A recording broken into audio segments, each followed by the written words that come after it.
Halo teman-teman semua, ketemu lagi dengan saya Wendy di channel Mr. Parametric. Di video kali ini, saya ingin memperkenalkan 3 alat analisis desain arsitektur digital yang bisa kita gunakan untuk melakukan site analysis ataupun mempertimbangkan iklim lokal ataupun lingkungan sekitar dalam proses desain kita. Nah, apa saja sih ketiga alat ini? Dan menariknya ketiga alat yang akan saya kenalkan ini itu sifatnya gratis dan bisa kita gunakan kapan saja. Yang pertama adalah Climate Consultant. Ini adalah software yang bisa kita download lalu kita install di PC atau laptop kita. Dan gunanya itu bisa menyajikan data cuaca, iklim, ataupun memberikan rekomendasi strategi desain terhadap bangunan yang akan kita desain pada suatu iklim tertentu. Nah, di sini saya sudah ketik Climate Consultant di Google, teman-teman. Nah, tinggal teman-teman lalu pilih yang ini ya, yang ada sbse.org atau Society of Building Science Educators. Klik ini. Nah, tampilannya kurang lebih seperti ini, teman-teman. Ada 3 format yang bisa kita download untuk kita install. Yang 64 bit untuk Windows, Mac, dan juga Windows 32 bit. Untuk laptop saya, misalnya saya mau mendownload yang ini, kita download, tinggal klik saja, kita tunggu. Lalu setelah terdownload, kita ekstrak ini dalam bentuk WinZip ya. Lalu kita tinggal jalankan saja programnya untuk diinstal. Nah, setelah terinstall, teman-teman, kurang lebih akan ada icon seperti ini di desktop, yaitu icon Climate Consultant. Klik 2 kali.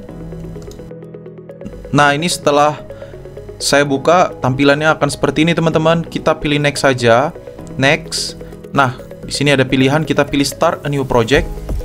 Saya setting dulu unitnya, misalnya metrik, lalu saya ingin Climate Consultant memberikan rekomendasi desain terhadap bangunan residensial atau rumah. Misalnya saya pilih ini dulu ya, open existing EPW weather data file. Artinya saya ingin membuka data cuaca yang sudah ada di laptop saya. Nah, kalau di sini ini ada di foldernya Climate Consultant, itu terbatas pada data cuaca di Amerika biasanya. Nah, kebetulan saya sudah punya data cuaca di Surabaya, teman-teman. Nah, ini data cuaca yang sudah saya punya, teman-teman, di Surabaya itu di Gedangan. Saya pilih ini, pastikan filenya adalah EPW atau EPW. Kita open. Nah, di sini sudah ditampilkan bagaimana data cuaca untuk Gedangan Surabaya. Di sini lengkap, teman-teman, dari Januari sampai Desember serta variabel-variabelnya. Lalu di sini juga ada comfort model, kita bisa lihat ada profil untuk temperature range, solar radiation atau radiasi matahari, iluminasi, data langit. Ini juga ada data kecepatan udara dan banyak sekali, teman-teman, termasuk juga profil udara dan juga kelembaban. Ini juga jalur matahari, kita bisa lihat. Nah, ini adalah comfort model. Kita di sini banyak sekali ya data-data yang bisa kita baca. Nah, di sinilah tugas teman-teman mempelajari Climate Consultant dan juga mengeksplorasi software ini. Di sini terlihat ya bahwa desain strategi itu 32,2% itu bisa dengan sun shading of window. Jadi itu maksudnya 32,2% kenyamanan itu bisa dicapai hanya dengan strategi ini. Nah, ini kita lihat ya, ini desain strategi yang ditawarkan oleh Climate Consultant. Kita bisa lihat ada sekitar banyak sekali ya strateginya. Di sini dia bilang bahwa kita harus meminimize overheating, lalu dia memberikan saran Windows overhang, berarti harus ada tuh peneduh di jendela. Terus harus ada sunshade. Terus ada banyak sekali nih, kita pelajari satu-satu dan silakan teman-teman explore sendiri ya. Sebagai catatan bahwa strategi desain yang diberikan oleh Climate Consultant ini bersifat asumsi umum. Jadi kita perlu saring, teman-teman, dan kita bahkan dari sini juga bisa mengembangkan untuk lebih detail bagaimana sih perwujudan desain strateginya, baik itu secara sketsa ataupun dengan teori-teori lain. Ini hanyalah sekali lagi strategi desain yang sifatnya asumsi general dari keadaan iklim lokal di Surabaya. Pertanyaan penting yang mungkin sekarang ada di pikiran kalian adalah, bagaimana sih saya mendapatkan ataupun mendownload data iklim dari suatu daerah? Contohnya seperti Surabaya yang tadi saya tunjukkan. Ini saya ingin memperkenalkan tentang satu website yang menurut saya sangat berguna sekali, yaitu climateonebuilding.org ini ya. Kita klik, teman-teman bisa cari di Google. Nah, ini kurang lebih situsnya teman-teman, climateonebuilding.org. Di sini terkumpul banyak sekali data iklim dari seluruh daerah di dunia. Untuk di Indonesia itu ada di sini teman-teman, di South Pacific Region 5. Kita boleh klik di sini. Seperti yang teman-teman lihat, ada banyak sekali negara-negara ya. Nah, ini yang Indonesia tuh di sini di tengah ini. Kita pilih. Nah, teman-teman bisa melihat dan menyaksikan ada banyak sekali data cuaca di berbagai kota. Ada Semarang, Jakarta, Bandung, ada Serang, ada Surabaya dan sebagainya. Bahkan di Kalimantan juga ada, di Balikpapan, di Tarakan, Pangkalan Bun juga ada, Pontianak, Maluku juga, Nusa Tenggara. Nah, kita coba ya untuk mendownload yang Surabaya. Surabaya itu di Gedangan ini bisa di Juanda. Saya mengambil di Gedangan ya, di Gedangan itu yang terbaru 2007 sampai 2021 zip ini. Tinggal klik saja teman-teman. Nanti dia terdownload. Nah, ini bentuknya adalah zip. Kalian perlu ekstrak di suatu folder. Ketika kalian sudah mengekstrak, tampilannya itu kurang lebih akan seperti ini, teman-teman. Nah, ini adalah tampilan setelah diekstrak data cuacanya. Ada banyak file. Kalian abaikan saja kecuali yang EPW ini. Karena EPW inilah nanti yang bisa diinput di Climate Consultant untuk dibaca dan divisualisasikan. Nah, sebagai pengetahuan tambahan, data cuaca ini biasanya berbasis pada bandara atau lapangan luas. Nah, biasanya makanya di sini kan kalau kita lihat ada Surabaya itu ada Surabaya Juanda, lalu ada juga di mana nih Adi Sumarmo dan sebagainya. Biasanya data cuaca di berbagai daerah itu diwakili oleh data dari bandara ataupun stasiun cuaca yang berada di kota tersebut. andrewmars.com. Menurut saya ini adalah sebuah website yang sangat unik sekali karena menyediakan berbagai aplikasi berbasis web yang bisa kalian gunakan kapan saja dengan internet. Nah, ini teman-teman tinggal ketik aja Andrew Mars di Google. Lalu kita bisa pilih yang sini, Andrew Mars. Ini adalah tampilannya pertama kali. Kita langsung masuk ke softwarenya saja teman-teman. Di sini di software, lalu ada banyak sekali aplikasi yang bisa kita gunakan. Misalnya, kalau saya klik ini bisa digunakan untuk melakukan simulasi pencahayaan pada ruangan yang sederhana. Sederhana sekali teman-teman, ini tinggal kalian besarkan, terus ruangannya mau diperpanjang atau diperkecil.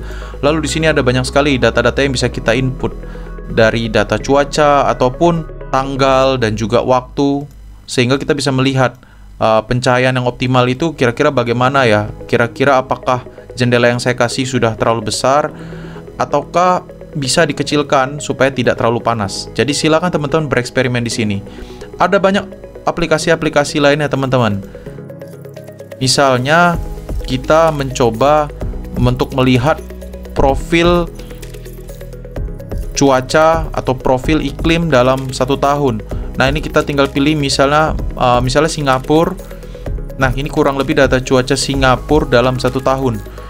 Kita bisa tahu jam-jam yang panas itu mungkin di jam berapa ini, di jam 14, 13, lalu di bulan-bulan yang panas itu ternyata di bulan Maret ataupun di bulan April.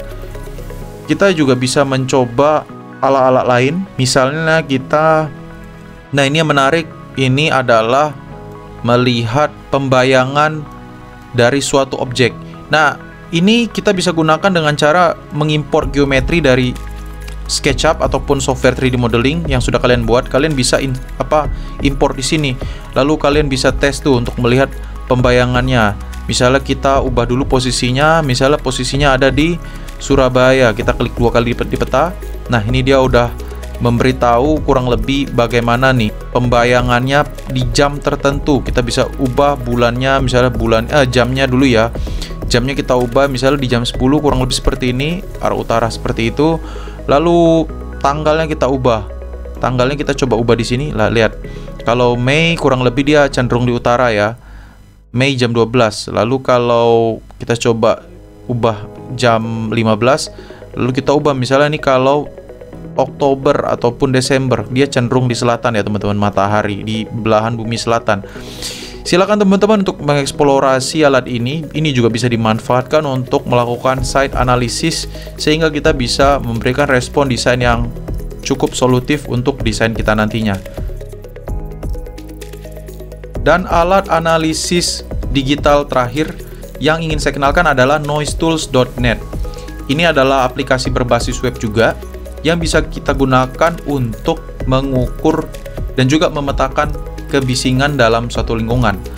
Alat ini bisa kita gunakan untuk site analysis apabila kita mendapatkan project yang dituntut untuk mempertimbangkan suara ataupun akustika dalam bangunan. Di Google kita ketik saja noisetools.net seperti ini teman-teman. Kita pilih yang ini, noisetools.net-nya. Kita masuk ke websitenya, ada 3 format perhitungan. Favorit saya itu biasanya yang ini, yang noise mapping tool. Di sini tuh kita bisa menggambarkan bangunan ataupun barrier, lalu kita mengukur kebisingannya berapa dan sumbernya dari mana. Oke ya, ini misalnya saya menambahkan poin ini disebut sebagai sumber kebisingan dengan 100 desibel. Kita bisa tambahkan lagi, misalnya ada poin yang 100 desibel. Mungkin kita tambah satu lagi, misalnya di bagian selatannya. Lalu kita bisa menggambar bangunan. Misalnya bangunannya yang seperti ini, kita kasih misalnya ketinggiannya 8 meter. Nah, ini adalah building block. Lalu kita bisa juga menambahkan barrier. Misalnya di sini ada barrier ketinggiannya misalnya 3 meter. Nah, di sini langsung ada peta kebisingan ya teman-teman. Kita bisa memberikan receiver ataupun untuk melihat kebisingannya itu berapa. Nah, di sini ternyata udah menjadi 58 desibel. Kalau saya letakkan di sini masih 80 desibel. Kalau saya letakkan di sini dan seterusnya, kita bisa letakkan dimanapun. Ini untuk memetakan kebisingan. Dan menurut saya cocok untuk kalau kita ingin melakukan site analysis. Kita bisa memberikan objek-objek dan juga memberikan barrier serta menentukan di mana sumber suaranya dan di mana sumber yang untuk mengukur suaranya, receiver ya. Nah, di Noise Tools itu juga ada yang lebih sederhana perhitungannya, yaitu yang format kedua ini teman-teman. Silakan teman-teman explore sendiri. Intinya di perhitungan kedua ini kita bisa mengukur kita mau memberikan barrier itu setinggi apa sih, lalu materialnya apa sehingga dia bisa berkurang berapa desibel yang kita inginkan. Nah, di sini adalah 50 desibel. Nah, kita bisa atur receivernya berapa. Misalnya 10 meter. Kalau 10 meter dia terlalu dekat. Lalu kita bisa geser-geser ya teman-teman. Ini sangat fleksibel sebenarnya. Kita bisa juga atur ini mau berapa desibel, receivernya berapa, misalnya 30. Nah, kurang lebih seperti ini. Kita juga bisa atur mau double barrier. Kalaupun double barrier kita bisa atur nih. Kita geser berapa. Lalu bagaimana, lihat dia langsung ada perhitungan secara otomatis. Nah, di sini kita bisa menentukan nih kalau teman-teman punya site kira-kira harus dimundurin berapa, lalu diberikan barrier berapa sehingga receiver di sini tuh bisa cukup nyaman. Di sini perhitungannya sudah otomatis teman-teman. Silahkan explore sendiri. Baik, itu tadi ketiga alat analisis desain arsitektur digital yang bisa kita manfaatkan dalam proses desain arsitektur, khususnya dalam tahap site analysis. Saya berharap ketiga alat ini tidak digunakan cuman untuk menghasilkan data-data keren saja, supaya kita terlihat pintar dan cerdas di depan klien ataupun di depan dosen pembimbing. Tetapi saya harap kita gunakan alat ini supaya bisa kita menghasilkan respon desain yang lebih bertanggung jawab dan juga solutif terhadap keadaan lingkungan sekitar. Lalu besar harapan saya supaya teman-teman mahasiswa arsitektur di Indonesia mau mempelajari mengenai fisika bangunan, sains arsitektur, ataupun topik arsitektur digital, karena bidang-bidang tersebut saya rasa di masa depan akan banyak diperlukan dan juga akan dimudahkan, khususnya dengan perkembangan teknologi saat ini. Oke, baik teman-teman, itu saja video hari ini pembahasannya. Semoga bermanfaat buat kalian semua. Kalau begitu, sampai jumpa semuanya. See you. Bye-bye.